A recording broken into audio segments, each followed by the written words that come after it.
መክሊት ክርስቲያን ኦርቶዶክስ ሚዲያ ቅዱስ አምላክና ከምሕረትካ ዳሚ አይከንብደና ከምሕረትካ ይኹን ዘይከንብደና ቅዱስ አምላክና ዓቕምና ትፈልጦ ድኻምና ትፈልጦ ሕያዋይ ጓሳና ኣባኻ ክንጸንዕ ሰናይ ፍረክንህ ባዕልኻ ርድኣና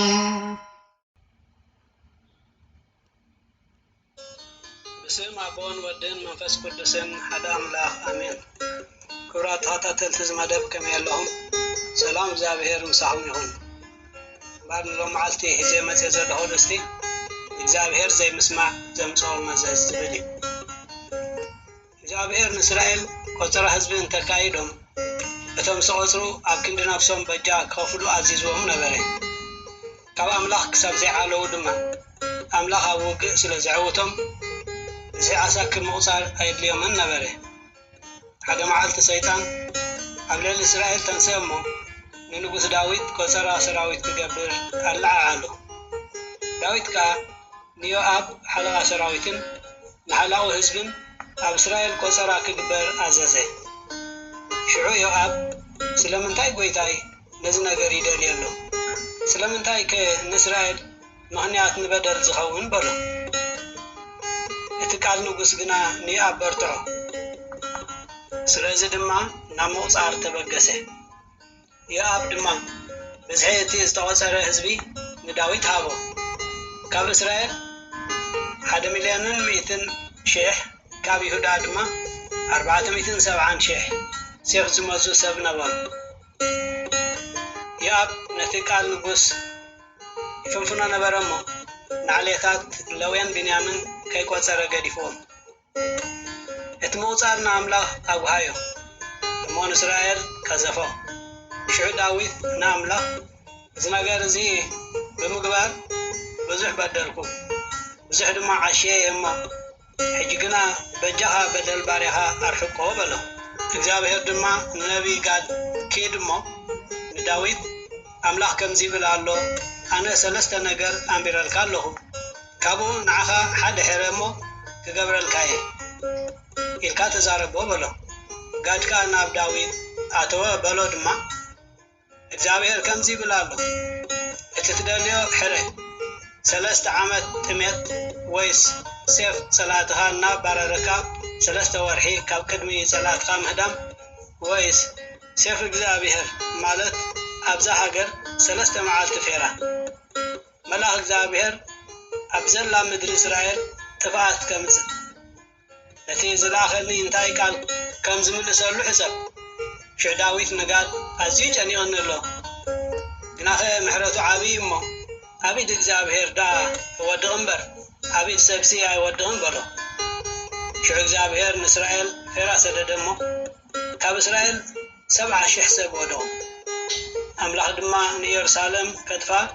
መልኣኽ ሰደደላ ንሱ ከጥፋ ከሎ እግዚአብሔር ረኣዮሙ በቲ ክፉእ ተጣዕሰ ነቲ ዘጥፍእ መልኣኽ ያኽለካ ሕጅስ ኢድካ ምለሳ በሎ እቲ መልኣኽ እግዚአብሔር ከዓ ኣብ ጥቓ ዓውዲ ኣርናን እቲ የቡሳዊ ደው በለ ዳዊት ድማ ዒንቱ ንላዕሊ ቋሕ ኣበላ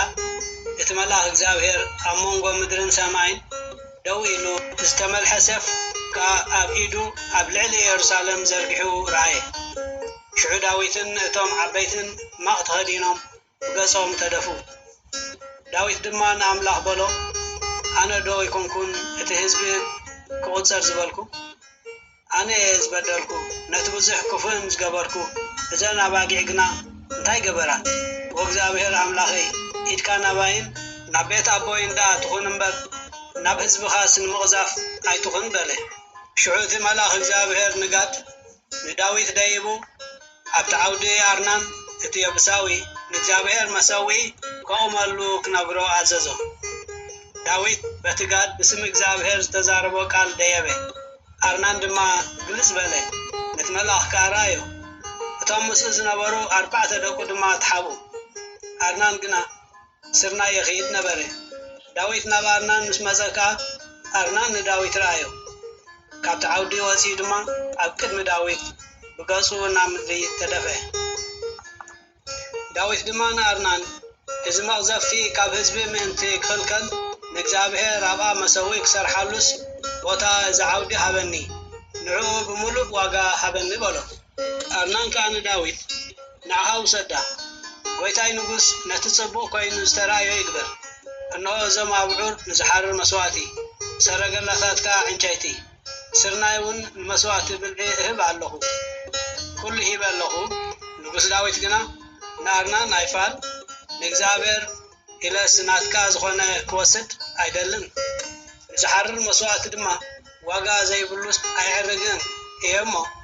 ብርግጽ ብምሉእ ዋጋ ደኣ ክሻየጣ እደሊ ኣለኹ በሎ። ዳዊት ከዓ ንኣርናን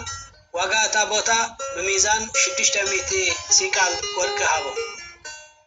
ኣብኡ ድማ እግዚአብሔር መሰዊ ነደቐ፣ ዝሓርር መስዋዕትን መስዋዕት ምስጋናን ከዓ ኣዕረገ፣ ናብ እግዚአብሔር ከዓ ተማህለለ። ንሱ ድማ ብሓዊ ኣብ ልዕሊ እቲ መሰዊ ምሕራር ካብ ሰማይ ምላሽ ሃቦ። እግዚአብሔር ድማ ነቲ መልኣኽ ተዛረቦ፣ ንሱ ከዓ ሴፍ ናብ ሰገባ መለሳ። በዚ ድማ እቲ መዓት ኣቋረፀ። ክቡራት ተኸታተልቲ እዚ መደብ ንሎሚ ዝነበረ ዝሰማዕኩሞ እዩ ነይሩ። ባህላ ኣርስቲ ክሳብ ዝመፀኩም ሰናይ ቅንያት፣ ኩሉ ክብርን ምስጋናን ውዳሰን ኣምልኾን ስግደትን ንእግዚአብሔር ኣምላኽና ይኹን። ክቡራት ተኸታተልቲ እዚ መደብ ጽቡቕ ኮይኑ እንተረኺብኩሞ ላይክ፣ ሼር፣ ሳብስክራይብ ክትገብሩ ብትሕትና ይዕድም።